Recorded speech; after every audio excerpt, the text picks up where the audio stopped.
क्या होता है जब एक पूरे जनरेशन की आवाज आसानी से दबा दी जाती है। ग्रुप दैट ऑर्गेनाइज्ड राजधानी काठमांडू में इस वक्त जबरदस्त बवाल चल रहा है।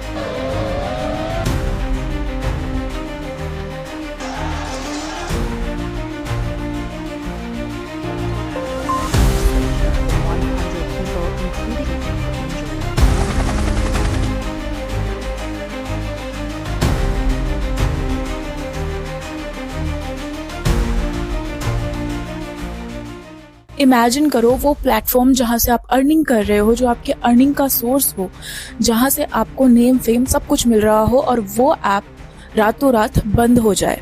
इंटरनेट चल रहा है लेकिन सोशल मीडिया नहीं। हाल में 26 सोशल मीडिया प्लेटफॉर्म्स को बंद कर दिया गया है। वो WhatsApp, Telegram, YouTube, everything. 26 apps को बंद किया गया है। अपनी नाकामियों को छिपाने के लिए जो है सोशल मीडिया पर बैन कर दी है। इसलिए आज से ये जेनजी रेवोल्यूशन या जेनजी प्रोटेस्ट शुरू किया गया है।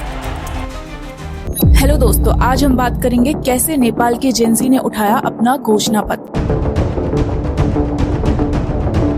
प्रोटेस्ट, सोशल मीडिया बैन और एक गवर्नमेंट डिसीजन जिससे अब पूरा देश हिल गया है।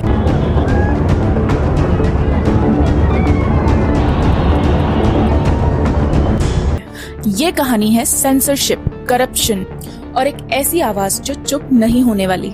चलिए शुरू करते हैं।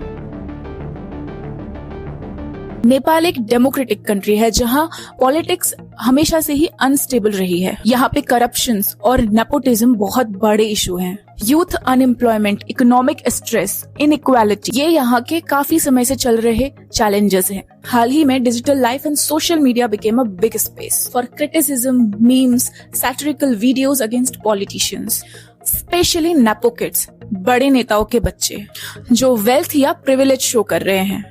लेकिन जब नेपाल की गवर्नमेंट ने डिसाइड किया कि सभी प्लेटफॉर्म्स को, सभी सोशल मीडिया प्लेटफॉर्म्स को रजिस्टर करना होगा, नहीं तो बैन कर दिया जाएगा, तो यही छोटी चिंगारी बनी एक बड़ा इन्फर्नो। आज हम पूरा टाइमलाइन देखने वाले हैं, कैसे प्रोटेस्ट शुरू हुआ, क्या हुआ नेपाल में, और आखिर में नेपाल की गवर्नमेंट ने सोशल मीडिया क्यों बैन किया, और ये भी कि क्यों नेपाल की सरकार ने रिजाइन दे दिया। तो शुरुआत होती है 4 सितंबर 2025 से, जब गवर्नमेंट ऑफ नेपाल की तरफ से ये ऑर्डर आया कि 26 platforms, YouTube, Instagram, WhatsApp, Telegram etcetera, इन सभी को बैन कर दिया जाए।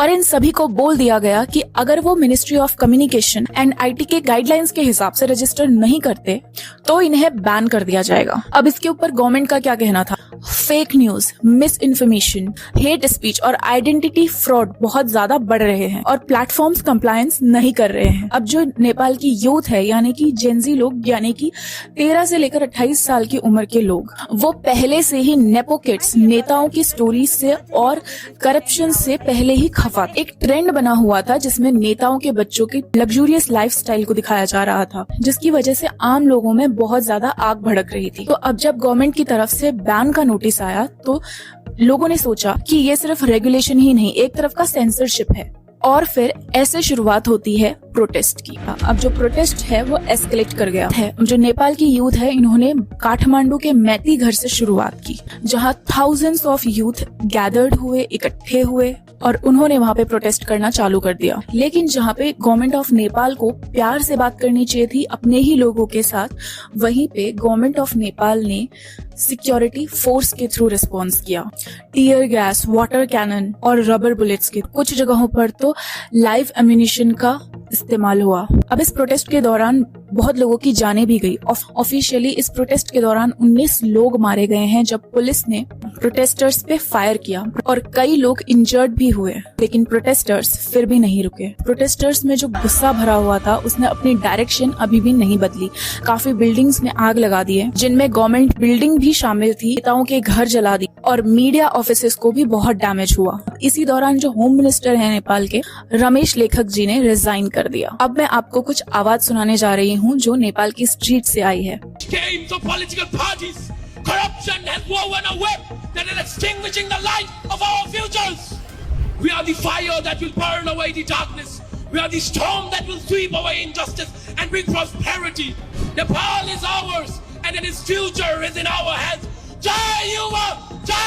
नेपाल में बच्चे और कॉलेज स्टूडेंट्स यूनिफॉर्म पहने हुए प्रोटेस्ट लाइन में खड़े थे और सभी यही बात कह रहे थे कि सोशल मीडिया उनके लिए मसूलों का जरिया ही नहीं, उनकी आइडेंटिटी का हिस्सा है। मीम्स, वीडियोस, डिबेट सब कुछ वहाँ पे होता है। अब गवर्नमेंट ने प्लेटफॉर्म को पहले एक डेडलाइन दी कि आपको रजिस्टर करना होगा, ग्रेवियंस हैंडलर अपॉइंट करना होगा और उन्हें लोकल ऑफिस भी चाहिए। बेसिकली एक ओवरसाइट मैकेनिज्म एस्टैब्लिश करने को कहा। अब अगर डेडलाइंस मिस होती है तो ऐसे में गवर्नमेंट का कहना था कि ये सारे ही प्लेटफॉर्म्स जिन्होंने डेडलाइन मिस कर दी उन सभी को ब्लॉक कर दिया जाएगा, बैन कर दिया जाएगा। ये डिस्कशन अभी नहीं बल्कि जुलाई अगस्त से चल रहे थे। फिर जब प्लेटफॉर्म्स ने रजिस्टर नहीं किया, उन्होंने हल्के में लिया, तो गवर्नमेंट ने क्या किया, सारे ही प्लेटफॉर्म बैन कर दिए, ब्लॉक कर दिए टेलीकम्युनिकेशन अथॉरिटी को ऑर्डर देकर। और ये जो भी सारा ब्लॉक लगाया है, ये लगाया है 4 सितंबर 2025। गवर्नमेंट है, इसने रीजन क्या बताया इन सब प्लेटफॉर्म्स को बैन करने का। प्लेटफॉर्म्स फेक आईडीज और मिस इन्फॉर्मेशन स्प्रेड कर रहे थे। अब ये तो कहीं ना कहीं ग्लोबली भी प्रॉब्लम है। दूसरा, अनरजिस्टर्ड प्लेटफॉर्म्स लोकल लॉ के तहत रजिस्टर्ड नहीं हुए। उन्होंने इस बात पर आर्ग्यू किया कि अनरेगुलेटेड प्लेटफॉर्म्स पब्लिक ऑर्डर या नेशनल सिक्योरिटीज के लिए प्रॉब्लम बन सकती है। सोशल हार्मनी खराब हो रही है फेक कंटेंट के थ्रू। अब इन सभी चीजों का एक जर्नलिस्ट, प्रोटेस्टर्स और आम लोगों पर क्या इफेक्ट पड़ा। प्रोटेस्टर्स के मोबिलाइजेशन टूल्स खतरे में पड़ गए। जर्नलिस्ट और कंटेंट क्रिएटर्स को भी बहुत प्रॉब्लम हुई। अब जो लोग डियास्पोरा में हैं, फैमिली से कांटेक्ट नहीं कर पा रहे हैं, बिजनेस, एजुकेशन, ऑनलाइन क्लासेस, सब पे भारी मात्रा में इफेक्ट हुआ। मैसेज और अपडेट्स नहीं मिल पाए। वहाँ के लोग फ्रस्ट्रेशन में है कि मेरा हक तो बस बोलने का है। अब क्या आपको नहीं लगता ये सिचुएशन दुनिया के दूसरे केसेस से भी मिलती है? इंडिया में भी होता रहा है। Social media regulations, miss information के नाम पे कर्ब्स चाइना ऑलरेडी कर रहा है, रशिया, तुर्की, जहाँ सोशल मीडिया को कंट्रोल करना राजनीतिक पावर का हिस्सा है। लेकिन यहाँ नेपाल का जो केस है वो इसलिए डिफरेंट है क्योंकि यहाँ पे यूथ लीडिंग है। अब इस केस में एक और मेजर ट्विस्ट आया। सोशल मीडिया बैन को लिफ्ट कर दिया गया और उस बैन के बाद जो प्रोटेस्ट हुए उसमें 19 लोग मारे गए। सरकार ने इमरजेंसी कैबिनेट मीटिंग बुलाया। कम्युनिकेशन मिनिस्टर पृथ्वी सुब्बा गुरुंग ने इन्होंने स्टेटमेंट दिया कि बैन विड्रॉ कर दिया गया है। लेकिन पब्लिक अभी भी शांत नहीं हुई। यूथ अभी भी डिमांड पे है, करप्शन पे investigation, accountability and that social media rules को ऐसे ना बनाया जाए कि आवाज ही बंद हो जाए। अब ये सारी कहानी का मतलब क्या है? अब ये सारी कहानी डिप्रेस्ड नहीं होनी चाहिए, बट ये बहुत ज्यादा इम्पोर्टेंट है कि हम समझे इस बैन का लोगों के लिए क्या मतलब। नेपाल की यूथ ने दिखाया, जब आप सच का साथ देते हो, जब आप अपनी आवाज उठाते हो और आपकी आवाज में दम होता है, तो आपके आगे कोई नहीं टिक सकता। और कुल मिला के जब फैसले इतने बड़े होते हैं तो उनका बुनियादी पर्पस भी पता होना चाहिए।